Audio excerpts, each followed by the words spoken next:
Welcome to another exciting episode of Doug's Electronic Repair Bench.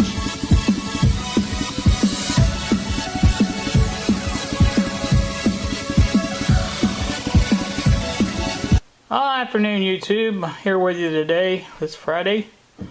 Really wasn't planning on making a video today, but I got something in the mail.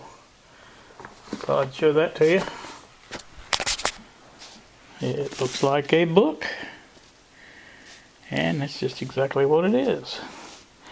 Let me remove the wrapping and I'll get right back to you.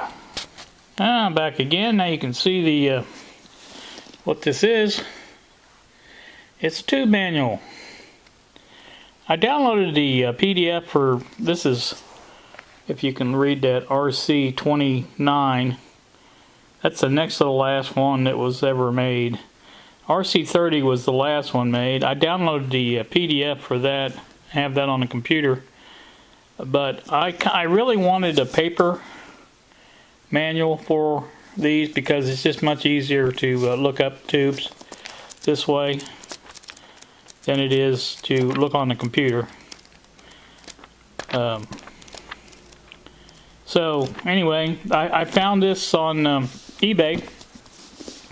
It's not in the best shape, but really don't care about how good a shape it is as long as the quality of the paper or the printing of the pages is good, and it seems to be really good.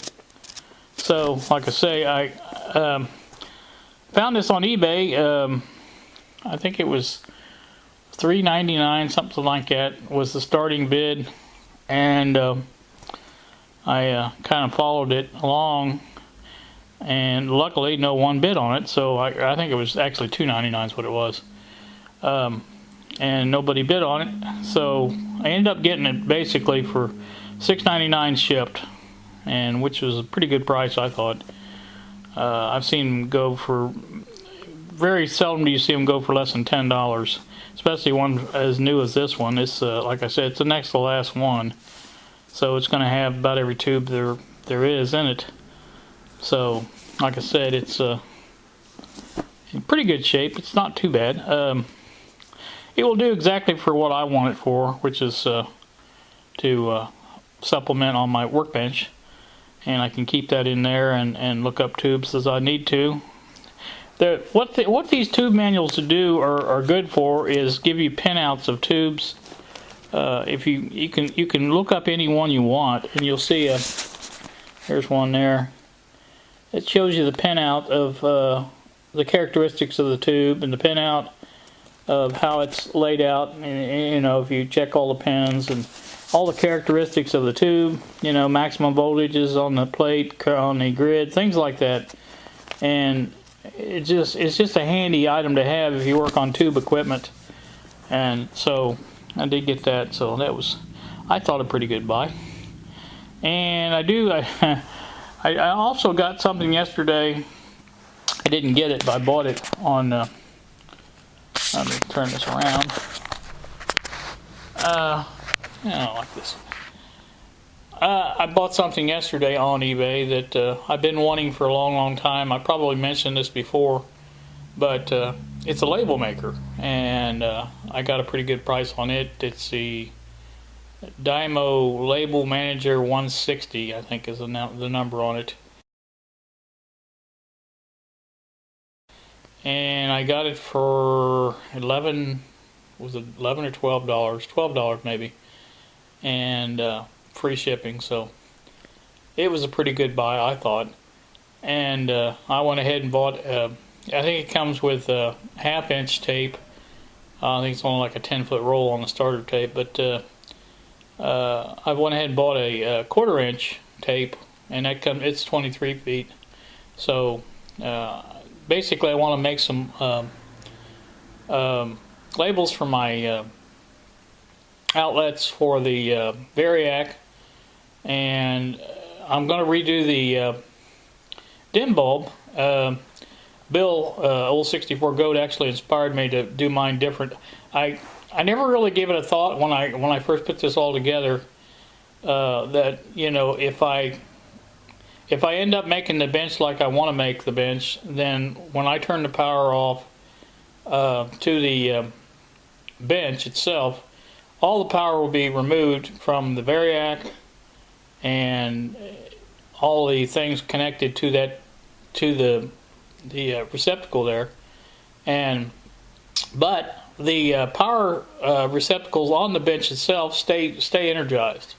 So what I figured I could do was put a new switch and receptacle in for the dim bulb, and have a plug to where if I want to plug it into the main bench supply, I can just plug it in there, or I can plug it into the variac and get variable on it. It's no big deal. I'll just take the receptacle on the variac now they're split. The top one just runs from the variac, and the bottom one runs from the variac also, but it goes to the dim bulb. So I'll just take that out and splice them across so both of them are exactly the same. They'll both be variable, and then I'll be able to plug it in. Like I said, I'll have a plug on the dim bulb, and I've already got the switch receptacle ordered for it. And basically what the switch is for is to switch it from full power to dim bulb. You basically short out the bulb is basically all you do, and it gives you full power on your device under test. So that's what I plan on doing there. Like I said, I have many other things I want to do with the bench, and I think I keep kidding Terry about this, but as soon as I get his tuner out of the way, I can go ahead and get that done. It's not don't feel bad that it's in my way or anything like that, Terry, because it's not. It's the way I procrastinate. It probably wouldn't have got done anyway. But anyway, also on the drone, I have a thing I want to do on it. Turn you around here. I haven't flown it today, and I may not do that today. I don't know. Just got to be in the mood for things like that. But basically what I want to do is where the battery connects in the back, I never really gave it much thought, but I can instead of having to take this battery out every time I want to charge it, I can do that right in the drone if I just put the leads out them holes of the cover. And the actual lead for the drone itself was hanging out the cover. I should have just left it like it was and put the other lead out, and then I could have connected them outside, unconnect them, and put the charger on, and left the battery in it, and wouldn't have to take it out. I wouldn't have to open that little door up. The little door is not very sturdy. It's kind of flimsy.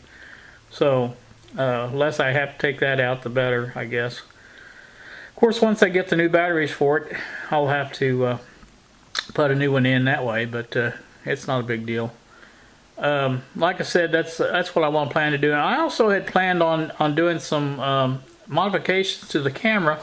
You know, the more I thought about it, though, I think I may just leave it like it is and use it like it is, and instead of putting a lot of money and more money into this one, and if I get better at flying it, I may just get better drone and maybe go that route instead, because I think once I get used to flying this and everything, I'm going to want one that's a little better, a little more flying time, a little better camera, things like that. So I think once I get that, then, you know, I'll probably just give this one to the kids or something. But like I say, that's in the future. I haven't mastered flying yet, so you guys realize that.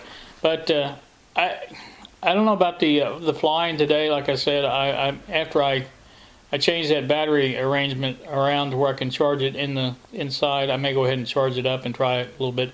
What I had planned on doing is just letting it hover, and I'm going to use this camera that I'm videoing this with, and just kind of video the drone flying and hovering, and just kind of let it hover as long as it will hover.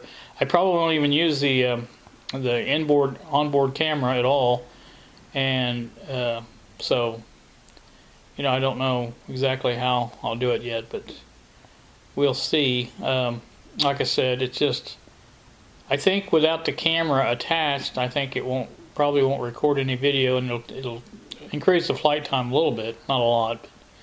I may try it with and without. I don't know. We'll see. But I just want to basically let it hover in midair, and I'm not going to try not to touch the control unless I have to bring it up a little bit or something to keep it flying.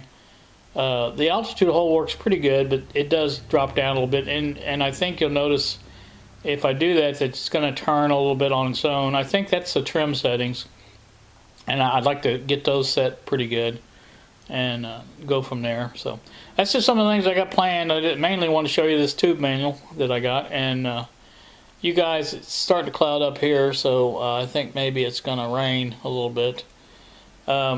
Temperatures, I don't know, it's in the 50s, I think, today. So, again, let's play outside here.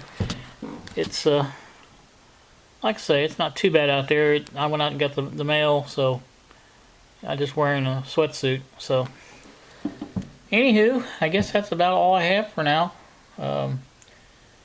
I don't know what else to say. I was thinking about going to my son's house tomorrow, but I was going to show him the drone.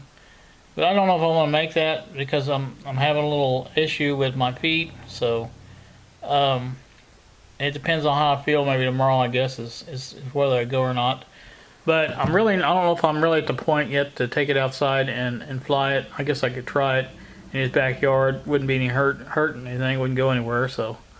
Like I said, I may do that. Depends on the wind too. Fairly calm day today, but that's no sign it will be tomorrow. So, like I say, guys, I'm yammering on here.